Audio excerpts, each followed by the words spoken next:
I'd like to address a couple of questions that deal more directly with domestic politics and activism.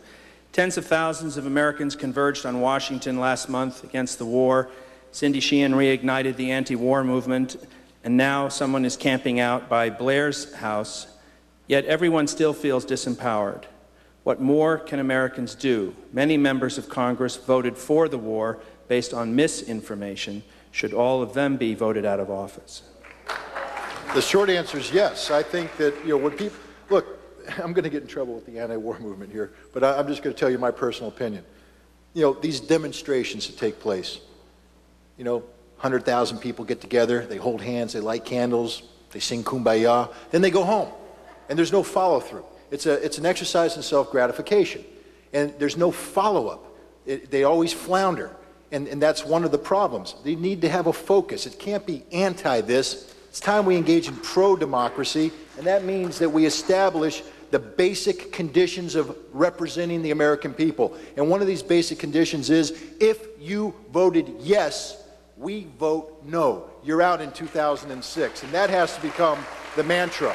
If you voted yes for war, we vote no, and you're out. And it's time that we start growing a new generation of American leaders. Why do we continue to allow special interests in these various parties, whether it be a Republican Party or Democratic Party, to put such awful choices up before the American people to represent them in positions of extreme importance? The fact that George W. Bush and John Kerry were the two choices we had in the last election is the most harsh indictment of the system we have in place today.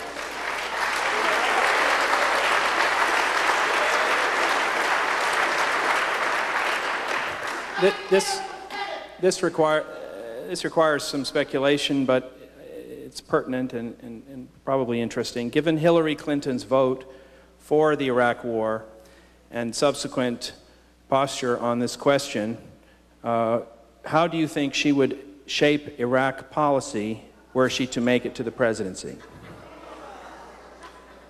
Hillary's the classic chicken hawk. She doesn't know anything about the military. She doesn't know anything about national service. She's a woman that now, because she is so weak on national defense, and frankly, that's a reflection of a terminal illness within the Democratic Party as a whole, a weakness on national security. So she has to be more right-wing than the right-wingers, and she's going to head us even to worse problems in Iraq than the Bush administration. I don't know, Syed, if you disagree or... Well, I just am appalled that our former President Clinton says nothing. It's just, I think it's shameful. It's just shameful.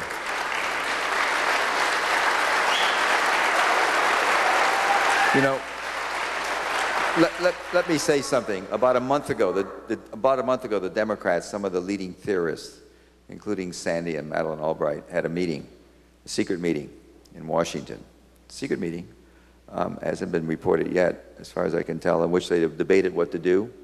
And they ended up concluding, the general conclusion was, to the horror of some, was that, well, the Republicans are floundering now. Let's do nothing, let's say nothing, and let them bottom out. And the notion that the leadership would let more Americans and Iraqis and others perhaps die, and Afghanistans die, because they might be able to steal Kentucky or Georgia away from the Republican Party, if they go quiet, is really so abhorrent. And one just says, I'll tell you what I saw that was very interesting in the last election. I saw the Democratic Party devalued in many of the, particularly in the Middle West. I saw the unions doing a great job. I saw ACORN. I saw a lot of public interest groups, a lot of MoveOn.org, is it, whatever. I saw a lot of groups that are not necessarily from all different classes work together in a very effective way. And I think that's what's going to happen, is I think people are just going to do what Scott said. I think they're going to find better candidates, and it's going to be, I think the Democratic Party is going to be forced to be more coherent on this issue. Well, I don't know. We always seem to have somebody. We've got 2 years. I can get, when I was a kid reporter 1,800 years ago, I left the Associated Press. I covered the war. I was covering the Pentagon, and I learned by the fall of 1967, I really did understand that we were doomed, that this was a horrible event. And so I quit and went to work for Gene McCarthy because he was the only guy then that was willing to stand up against Lyndon Johnson, his own party, and say, I'm against this war. And it'll happen again. And here's a really safe prediction to somebody who wants to be a national leader. The next guy that goes public, the next senior politician, Democrat, that goes public firmly and solidly against the war, he's got a shoe-in.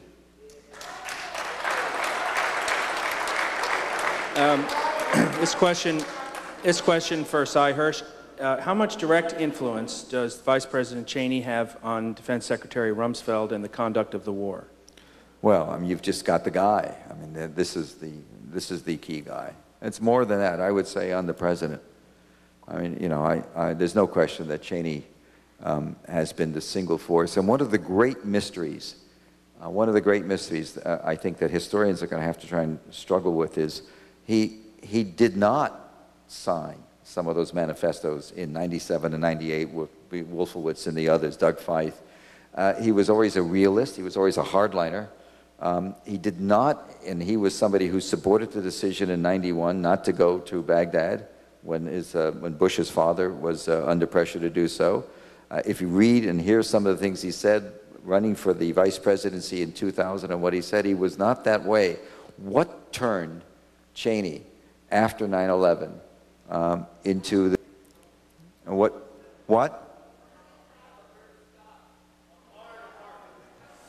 Oh, yeah, well, you know, we know nothing about this White House. That's a given. We know nada.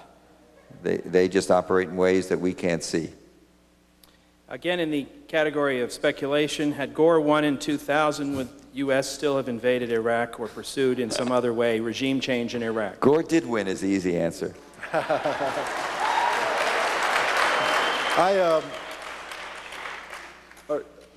I know I just wrote one book, and that's the one people should be focused on, but I did write another book back in 1999 called Endgame, and in there I discussed the issue of America's Iraq policy. And I said, look, the policy we're on is a policy of inevitable confrontation.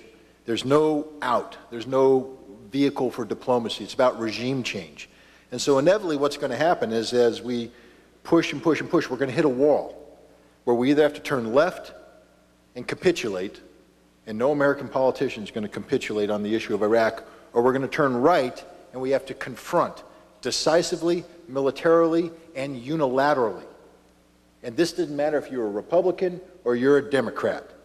Al Gore was married to the policy of regime change. Al Gore was married to a policy of deceiving the American people about the reality of Iraq. And if Al Gore had been elected in 2000, America would have ended up fighting Iraq. Maybe not along the lines that the Bush administration has pursued, but we would have had to confront Iraq.